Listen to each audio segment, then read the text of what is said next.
Okay, so after 43 incredibly long days, the political drama in Washington might, just might, finally be reaching its end. Lawmakers are back, and a deal to end the longest government shutdown in U.S. history is actually on the table. So let's break down what's really going on. 43 days. Just let that sink in for a second. That is the new and not-so-proud record for the longest government shutdown in American history. And for the past month and a half, this political standoff has been causing some very, very real problems for people way outside of Washington. But that might all be about to change. The big question on everyone's mind is it really over? And even if it is, how long is it going to take for things to feel normal again? It really looks like the answer is yes. For the first time in weeks, there is a clear path to reopening the government. And let me tell you, things are moving very, very quickly. So how's it happening? Well, here's the three-step play that's making it all possible. First, the Senate managed to pass a temporary funding bill. Now, that bill is headed over to the House for a vote. And here's the critical part. The president has already signaled that he's going to sign it. All three pieces are finally aligned. But you know, signing a bill is the easy part. The hard part is undoing all the damage. This 43-day standoff wasn't just some political game. For millions of Americans, it was a genuine, full-blown crisis. So what did that crisis actually look like on the ground? When you get past all the political noise, the numbers behind this shutdown are, well, they're staggering. Let's start with this number, 40 million. That is a huge number. And that's how many Americans depend on SNAP benefits, the program that helps families put food on the table. When that funding just stopped, food pantries saw this massive surge in people just trying to get by. And then there's this, over 5 million. That's the number of airline passengers who faced delays or even cancellations. And the reason was pretty simple. Essential staff, like air traffic controllers and TSA agents, were working without pay, and our airports just became severely understaffed. And getting back to normal isn't instant. It's not like flipping a switch.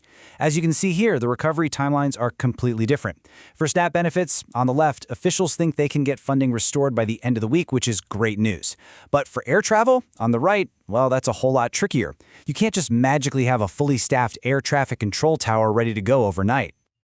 And behind all of these numbers are real families. One mother described trying to shield her daughter from the stress, and she said she is seeing the difference in our cupboards, she's seeing the difference in her meals.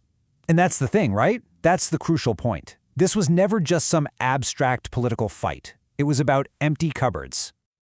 Okay, so to end this crisis, lawmakers had to make a deal. But the bill that's reopening the government, it isn't quite as simple as it looks. It's got a few controversial items tucked inside. Some people call them poison pills that made this a really tough vote for some people. So while the main goal was just to turn the lights back on, two major sticking points got slipped into the bill, and honestly, they almost blew up the entire agreement. First up, there's this very unusual privacy rule, and it's all tied back to the January 6th investigation. Basically, it would make it illegal to get a senator's phone records without telling them first. It even lets those senators sue for up to $500,000. As you can imagine, critics are calling it a taxpayer-funded payout for some Republican lawmakers. The second major fight was all about health care.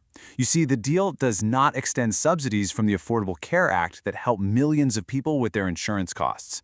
Democrats wanted that extension badly, but Republicans refused to do it without some bigger reforms. And this single issue is the reason why many Democrats ended up voting no on the whole thing. So the government is reopening, and the immediate crisis is averted. But here's the thing. The deal didn't solve any of the underlying conflicts. In fact, you could argue it just set the stage for the next big political showdown. This, of course, leads to the big question that everyone in Washington is asking right now. After all of this chaos, who actually won politically? It really all comes down to a blame game. Democrats are making a very simple case. Republicans control the whole government, so this shutdown is their fault. Period. Republicans, on the other hand, argue they won the 2024 election and they have a mandate to govern the way they see fit. For now, both sides are pointing fingers, but the real judges in all of this, that'll be the voters in 2026.